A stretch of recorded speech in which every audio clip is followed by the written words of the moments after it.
राघव जमीन पर गिरा ही पड़ा था। तभी उसके कानों में आवाज आनी शुरू हुई।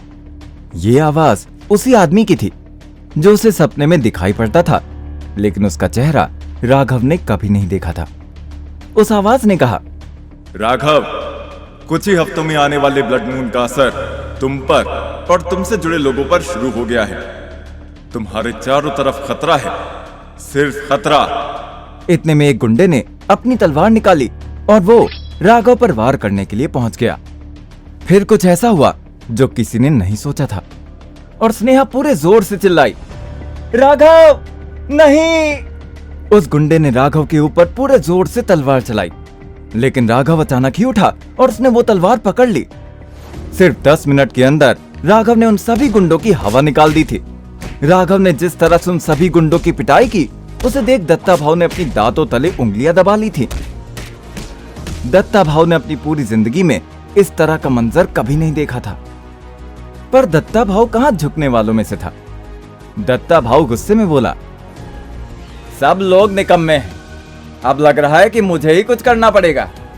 इतना कहकर दत्ता भाव ने सामने पड़ी हुई लोहे की रॉड को उठाया और जैसे ही वो राघव के सिर पर मारने के लिए आगे बढ़ा, फौरन राघव ने दत्ता भाव से रॉड छीन ली और दूर फेंक दिया। फिर राघव ने गुस्से से दत्ता भाव का हाथ कसकर मरोड़ दिया।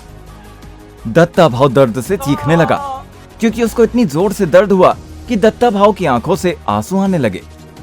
वो किसी पानी बिन मछली की तरह छटपटाते हुए राघव से कहने लगा, मुझे माफ कर दो, मुझसे बहुत बड़ी गलती हो गई। अब मैं दोबारा ऐसा नहीं करूंगा। दोबारा क्या, अब मैं ये काम ही छोड़ दूंगा। दत्ता भाव को राघव की ताकत का एहसास हो गया था। राघव ने दत्ता भाव को कड़क अंदाज में कहा, इस बिल्डिंग के गिरने से जो भी नुकसान हुआ है उसकी भरपाई तुम्हें ही करनी होगी। दत्ता भाव ने छटपटाते हुए कहा, हाँ, नुकसान की एक एक पाई मैं चुका दूंगा। फिर राघव ने आगे कहा, और काम करने के दौरान यहां पर जो भी मजदूर चोटिल हुए हैं, उनके मेडिकल का पूरा खर्चा भी तुम ही उठाओगे। दत्ता भाव ने कराहते हुए कहा, हाँ भाई हाँ, मेडिकल से लेकर दवाई तक सब का खर्चा मैं ही उठाऊंगा। अब तो मेरा हाथ छोड़ दो, बहुत दर्द हो रहा है। दत्ता भाव ने राघव की सारी बातें मान ली। फिर राघव ने दत्ता भाव को सख्त हिदायत देते हुए उसका हाथ छोड़ दिया। इधर स्नेहा भी ये सब देख रही थी। थोड़ी देर पहले जो भी हुआ उस पर यकीन करना उसके लिए मुश्किल हो रहा था। दत्ता भाव के जाने के बाद राघव उसके पास आया और कहने लगा, स्नेहा, अब काफी देर हो गई है, चलो मैं तुम्हें घर छोड़ाता हूँ। इधर अग्रवाल मैंशन के घर का माहौल हमेशा की तरह हंगामे से भरा हुआ था। गीता उसी तरह चिल्ला रही थी, जबकि प्रीति का मुंह हमेशा की तरह से बना हुआ था। किसी ने गीता को राघव का वीडियो फॉरवर्ड कर दिया था।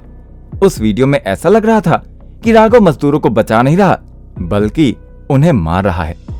वीडियो देखते ही गीता को हैरानी हुई और उन्हें तो जैसे एक और मौका मिल गया राघव को बुरा भला कहने का।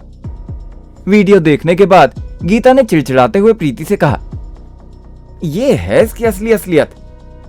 सबका मसीहा बनता फिरता था ना, आज इसकी सच्चाई सबके सामने आ ही गई।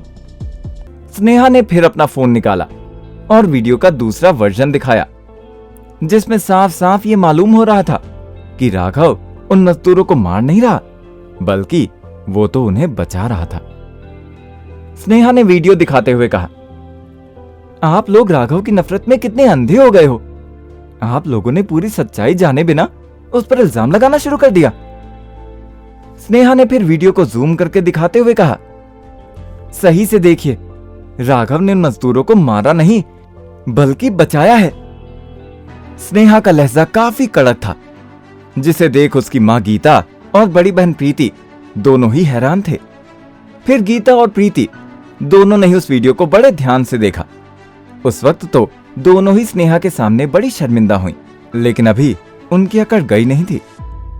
गीता ने अपना अकड़पन दिखाते हुए कहा, उसने मारा हो या बचाया हो, हमें उससे मतलब नहीं है, क्योंकि अब पानी सर से ऊपर उठ चुका है। हम अब उसे और ज्यादा बर्दाश्त नहीं कर सकते हैं। तभी राघव को याद आया कि आज उसके साथ लड़ाई के दौरान क्या हुआ था। वो तुरंत अपनी अलमारी के पास गया और उसमें से उस मिस्ट्री बॉक्स को निकालकर चारों तरफ से देखते हुए बोला, आखिर ये बॉक्स है क्या चीज? आज इसमें से काला धुआं निकला, पहले रोशनी निकल रही थी, और वो आदमी, उसकी आवाज मुझे बार बार क्यों सुनाई देती है? यही सब सोचते सोचते राघव की कब आंख लग गई उसे पता ही नहीं चला। तभी उसके सपने में फिर से वही आदमी दिखाई पड़ा। उस आदमी ने अब भी काला चोगा ही पहना हुआ था और उसका चेहरा नहीं दिख रहा था। लेकिन इस बार एक बहुत ही अजीब बात थी। उस आदमी के चोगे से हर तरफ से खून टपक रहा था और खून की बूंदें फर्श पर गिर गिर कर चारों तरफ बह रही थी। ये देखकर राघव चिल्लाया और बोला, बाबा, ये सब क्या हो रहा है? ये खून, आपका खून क्यों बह रहा है? कुछ बोलिए प्लीज, आप हैं कौन? क्या चाहते हैं?